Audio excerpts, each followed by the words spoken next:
Welcome to సమస్య ఇక్కడ పరిష్కారం ఇక్కడ కార్యక్రమానికి. ఇప్పుడు మనం కవాడిగూడ సర్కిల్, ముషిరాబాద్ సర్కిల్ బిల్డింగ్లో ఉన్నామండి. మున్సిపల్ కార్యాలయం 99 రోజుల ప్రగతి ప్రణాళిక కార్యక్రమము. వీళ్ళు ఇక్కడ ఆఫీసులు నిర్వహిస్తలేరు, అంత నిర్లక్ష్యం. 2 డీసీలు, మెడికల్ ఆఫీసర్లు, ఇంజనీరింగ్ అధికారుల నిర్వహణ. లిఫ్టులు పాడైపోయి లిఫ్టులు అసలు పనిచేయలేదండి. కొన్ని రోజులు ఒక లిఫ్ట్ పనిచేసింది లేదు. కోట్లు ఖర్చు పెట్టిన బిల్డింగ్లా, మున్సిపల్ కార్యాలయం సంబంధించిన బిల్డింగ్లా ఇలా నిర్వహణ ఉంటే మీరు ప్రజలకు ఏం సేవ చేస్తారు? మీరు ప్రజలకు సేవ చేయరు, అవినీతి అక్రమాలను పెంచి పోషిస్తారు. అంతా డబ్బుతో ముడి ఉంటుంది. గవర్నమెంట్ కోట్ల ఫండ్ ఇచ్చినా దాన్ని ఎట్లా వినియోగించానో మీకు తెలియదు. ఇక చూడండి, ఒకసారి ఆఫీస్ కార్యాలయం సైడ్లో చూద్దాము. ఇక్కడ చూడండి ఎట్లుందో పరిస్థితి. చూడండి, ఇగో మెట్ల మీద వీళ్ళు అసలు ఊడ్చే వాళ్ళు లేరు. ఇక్కడ నిర్వహణ చూడు ఎంత చండాలంగా. ప్రజలు ఎట్లా ఎక్కుతారు, ఎట్లా వస్తారు అని అధికారులకు కానీ, సిబ్బందికి కానీ, కింది స్థాయి అధికారులకు కానీ అసలు నిర్వహణ లేదు. లిఫ్ట్ లేదు, మెట్లు కరెక్ట్ లేవు. ప్రజలకు ఇచ్చిన ఇప్పుడు ట్యాక్సీల మీద కానీ ఈ సెన్సెక్స్ అని అన్ని ఏదో ఒకటి చెప్తారండి. ఆఫీస్లో అందుబాటులో ఉండరు, అన్ని ఇదే ఖర్చులు పెడతారు, డబ్బులు పెట్టరు. అంత నిర్లక్ష్యం, ఎక్కడ చూసినా నిర్లక్ష్యం. చూడండి, అసలు ఫ్లోరింగ్ మాఫేయాలి, ఎక్కడ చెత్త అక్కడనే.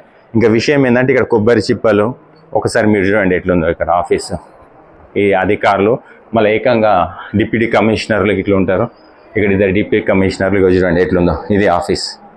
గవర్నమెంట్ కార్పొరేట్ తరహా బిల్డింగ్ చూస్తేనేమో కార్పొరేట్ తరహా, నిర్వహణ మాత్రం మున్సిపల్ నిర్వహణ అన్నట్టు మున్సిపల్కి ఒక పేరు తీసుకొస్తారు. మళ్ళీ ఇది చూసిన అధికారులు కానీ, ఉన్నతాధికారులు కానీ, పాలకులు కానీ అసలు వీళ్ళు పట్టించుకోరు. ఇక్కడ ఈ నిర్లక్ష్యం. వీళ్ళకు కూడా అరుణాకులు అసలు పాలకులు కరెక్ట్ ఉంటే ఈ పరిస్థితి రాదు.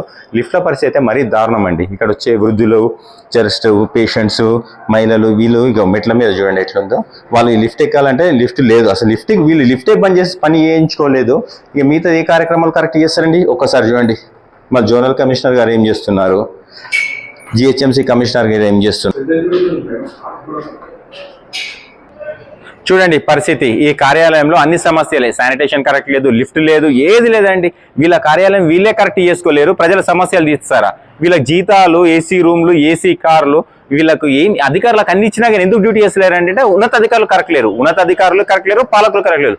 లోకల్ ఎమ్మెల్యే ఏం చేస్తున్నారు, స్థానిక మాజీ కార్పొరేటర్లు, లీడర్లు ఎంతోమంది వాళ్ళ అవసరాలు, వాళ్ళ స్వార్థం కోసం వాళ్ళు చేసుకుంటారు తప్పించి ఇక్కడ ఈ కార్యాలయంలో గతంలో కూడా ఇదే వీడియో చేసాం మనం, లిఫ్ట్ లేదని. ఇప్పుడు లిఫ్ట్ లేక వృద్ధులు చాలా బాధపడ్డారు, కింద జారిపడ్డారు కొంతమంది. మెట్లంతా కరెక్ట్ చేయలేదు. ఇప్పటికైనా అధికారులు స్పందించి ఈ బిల్డింగ్లో ఈ సౌకర్యాలు ఫస్ట్ మీరు క్లియర్ చేసుకోండి. కవాడిగూడ, ముషిరాబాద్ సర్కిల్ పరిధిలో ఉన్న అవినీతిని మీరు ఎటైనా కూడా క్లియర్ చేయలేరు. కనీసం మీ కార్యాలైనా కరెక్ట్ చేసుకుని 90 రోజుల కార్యక్రమంలో మీ సమస్యలు మీరైనా తీర్చుకోవాలని ఆశిద్దాం.